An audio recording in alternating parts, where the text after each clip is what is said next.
Assalamualaikum warahmatullahi wabarakatuh. Nama saya Teguh Satria Darmawan, NIM 21073080. Baiklah, di sini saya akan menjelaskan materi tentang booster rem. Apa itu booster rem?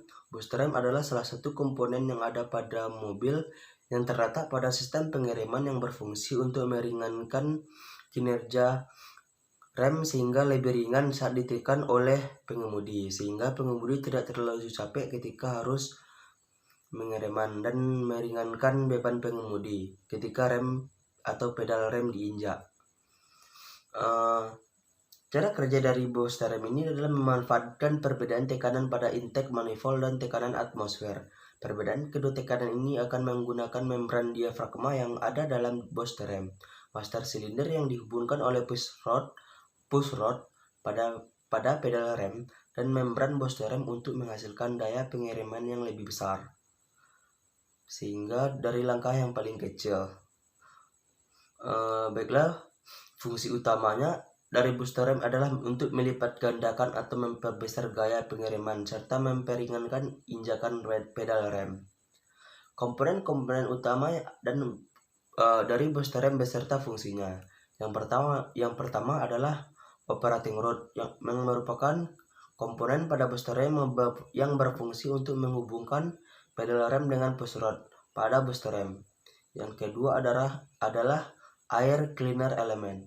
Air cleaner element merupakan komponen pada booster rem yang berfungsi untuk membersihkan udara yang masuk ke booster rem sehingga tidak merusak komponen yang ada dalam booster rem. Yang ketiga adalah control valve mechanism. Control valve mechanism merupakan komponen pada booster rem yang berfungsi untuk mengkontrol masuknya udara atau tekanan atmosfer sehingga akan menyebabkan tekanan pada kedua chamber berbeda. Yang keempat adalah push rod. Push rod merupakan salah satu komponen yang berfungsi meneruskan gaya dari injakan pedal rem dan dorongan yang dihasilkan oleh booster rem, yang selanjutnya akan diteruskan untuk mendorong piston master silinder agar terjadi tekanan hidrolis. Yang kelima adalah diafragma atau diafragma, merupakan salah satu bagian dari booster rem yang berfungsi sebagai pembatas antara constant pressure chamber dan variable pressure chamber.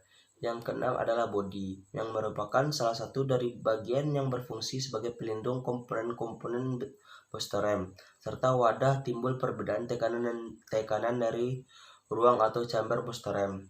Yang ketujuh adalah diafragma spring, yang berfungsi untuk mengembalikan posisi membran dan push rod booster pada posisi awal ketika pengiriman tidak diperlukan. Yang ke-8 adalah selang vakum, yang berfungsi untuk menghubungkan chamber dengan kevakuman pada intake manifold. Yang ke-8 adalah selang vakum yang berfungsi untuk menghubungkan chamber dengan kevakuman pada intake manifold. Yang ke-9 adalah constant pressure chamber, yang berfungsi untuk sebagai ruang menghubungkan dengan kevakuman pada intake manifold melalui selang vakum. Yang ke-10 adalah variable pressure chamber, yang berfungsi sebagai ruangan yang dapat berubah akibat perbedaan tekanan pada constant pressure chamber dan variable pressure chamber. Yang ke-11 adalah booster piston, yang berfungsi sebagai aktuator yang akan mendorong membran agar melengkung sehingga mengalahkan diafragma spring. Yang ke-12 adalah reaction mechanism, yang berfungsi sebagai penghubung antara operating rod dengan push rod.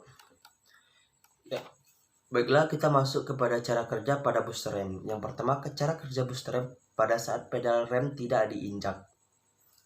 Cara kerja booster rem saat pedal tidak diinjak ialah operating rod yang ada dalam keadaan diam tidak berubah pada posisinya. Pada kondisi ini menyebabkan air valve yang terdapat pada kontrol mekanisme dalam kondisi tertutup karena tertarik pada pegas pengendali. Namun vakum valve terbuka menghubungkan tekanan pada constant pressure chamber dengan variable pressure chamber. Oleh karena itu, kedua tekanan chamber dalam posisi yang sama. Yang kedua, pada saat rem diinjak. Pada saat rem diinjak, maka operating rod akan terdorong ke kiri karena berhubungan dengan pedal rem. Kontrol valve mechanism akan terdorong ke kiri atau ke depan mengakibatkan vakum valve tertutup dan air valve terbuka. Ini akan menyebabkan constant pressure chamber dan variable pressure chamber tidak terhubung. Baiklah, itu saja dari saya tentang materi tentang booster rem. Apabila ada penyampaian materi atau kata yang salah, saya mohon maaf. Assalamualaikum warahmatullahi wabarakatuh.